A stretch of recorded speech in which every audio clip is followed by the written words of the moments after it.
Assalamualaikum warahmatullahi wabarakatuh. Perkenalkan, nama saya Syahda Ranisa Putri dengan NIM 201447229. Saya mahasiswa dari Prodi D3 Keperawatan Belitung, Poltekkes Kemenkes Pangkal Pinang, tingkat 1. Di video kali ini saya akan menjelaskan tentang cairan dan elektrolit. Distribusi cairan di dalam tubuh, yaitu ada intraseluler. Di dalam sel 40% dari BB mengandung solut yang penting seperti kalium, magnesium, dan natrium. Kedua ada ekstraseluler, yaitu meliputi cairan interstitil dan intravaskuler.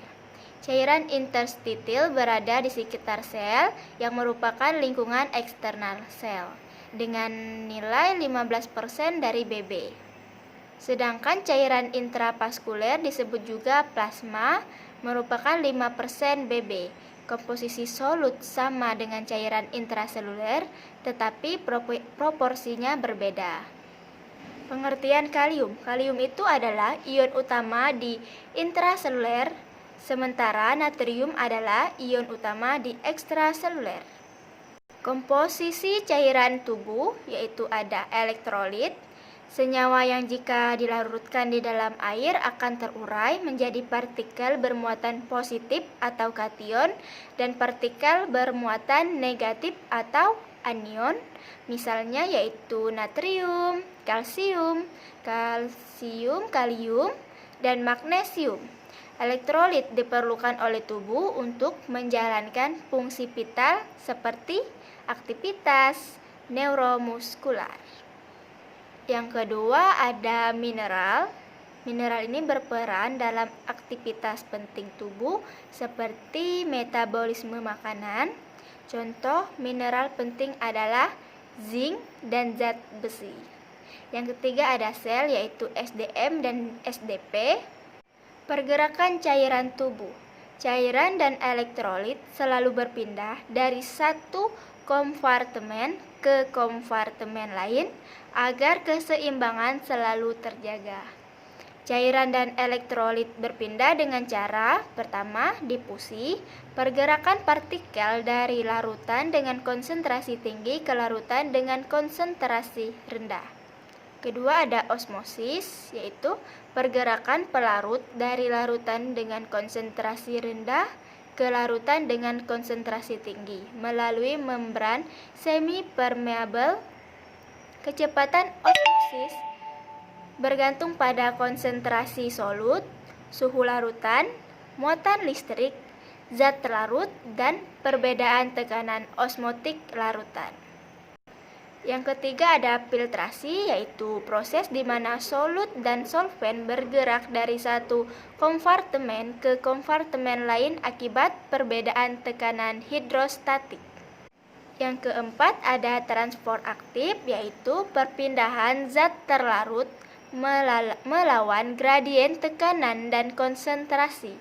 Ini membutuhkan energi, misalnya perpindahan glukosa dari interstitil ke intrasel.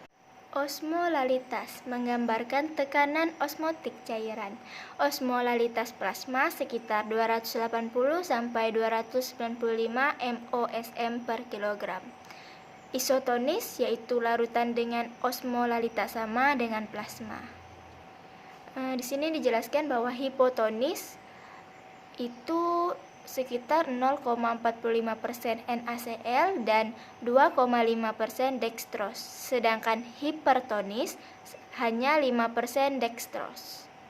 Selanjutnya mekanisme pengaturan cairan tubuh. Yang pertama mekanisme homeostatis, yaitu melalui organ seperti ginjal, jantung, pembuluh darah, paru-paru, kelenjar pituitari, kelenjar adrenal, dan kelenjar paratiroid. Yang kedua, pengaturan volume cairan yaitu intake, yaitu haus merupakan mekanisme tubuh untuk mempertahankan keseimbangan terhadap hilangnya air.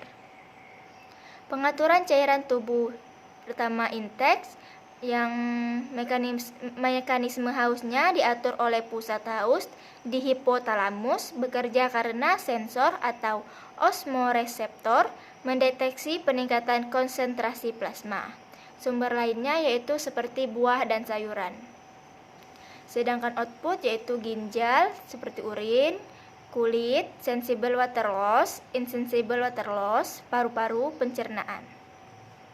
Faktor yang mempengaruhi keseimbangan cairan yaitu antidiuretik hormon, yaitu yang dihasilkan oleh kelenjar hipofisis, berespon terhadap peningkatan osmolalitas, bekerja dengan meningkatkan reabsorpsi cairan di tubulus ginjal. Yang kedua ada aldosteron, dihasilkan korteks adrenal, meningkatkan reabsorpsi natrium dan sekresi kalium. Yang ketiga ada sistem saraf otonom, yaitu aktivitas saraf simpatis yang meningkatkan produksi kelenjar keringat. Pengaturan keseimbangan elektrolit.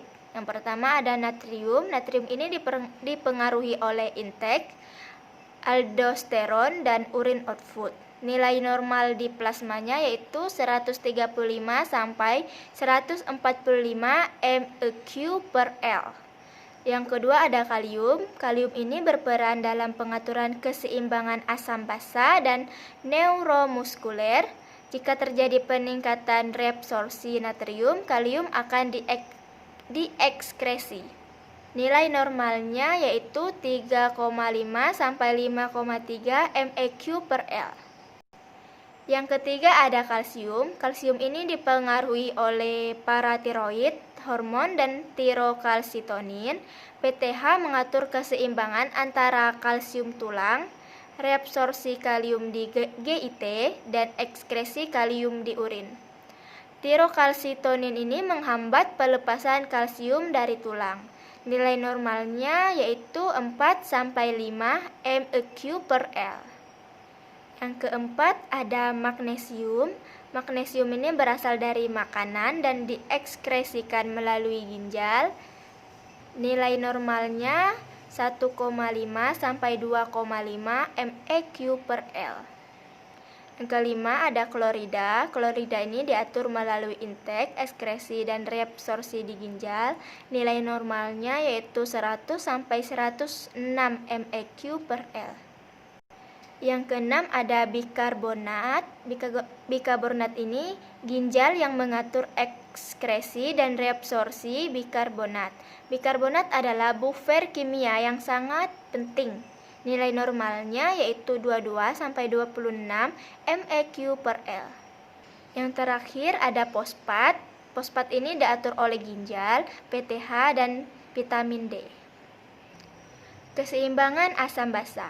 Keseimbangan asam basa ini dipengaruhi oleh konsentrasi ion hidrogen dalam plasma, menggambarkan keadaan di mana kecepatan pembentukan asam atau basa di dalam tubuh sama dengan kecepatan ekskresi asam atau basa. Diukur dalam bentuk pH. Keseimbangan asam basa yaitu apabila pH-nya lebih kecil dari 7 sama dengan asam, apabila lebih besar dari 7 disebut dengan basa.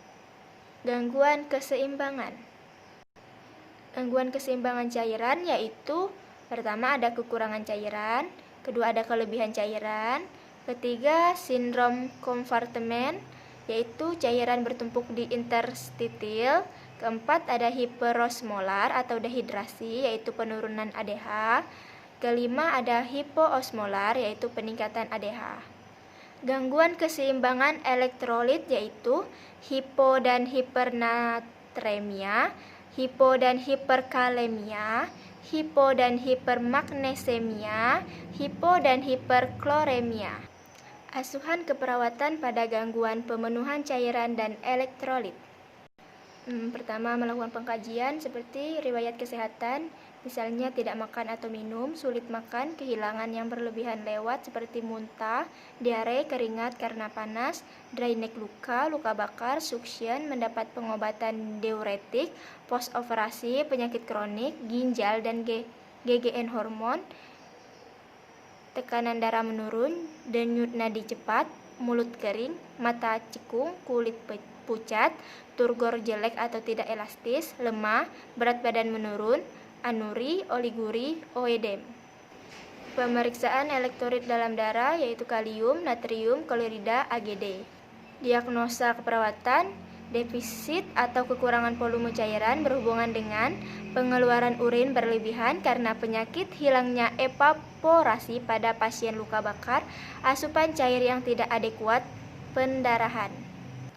Kelebihan volume cairan BD, penurunan mekanisme regulator akibat kelainan pada ginjal, penurunan curah jantung, retensi natrium dan air. Tindakan keperawatan yaitu monitor intake dan output, kolaborasi pemasangan evaline U untuk cairan parenteral, monitor tanda-tanda vital, observasi membran mukosa mulut, turgor, kolaborasi pemberian obat anti diare dan lain-lain. Pertahankan keseimbangan cairan. Selanjutnya kekurangan volume cairan yaitu rehidrasi oral atau parenteral, monitor kadar elektrolit darah, hilangkan faktor penyebab kekurangan volume cairan seperti muntah dengan memberikan minum secara sedikit-sedikit tapi sering. Bila kelebihan volume cairan, maka pengurangan asupan garam, hilangkan faktor penyebab kelebihan volume cairan, kurangi kontriksi pembuluh darah seperti pada penggunaan kaos kaki yang ketat. Terapi intravena atau pemberian infus tujuannya yaitu pertama, memberikan cairan dan elektrolit, kedua, memberikan garam yang dibutuhkan, ketiga, memberikan glukosa, keempat, memberikan obat-obat dan vitamin.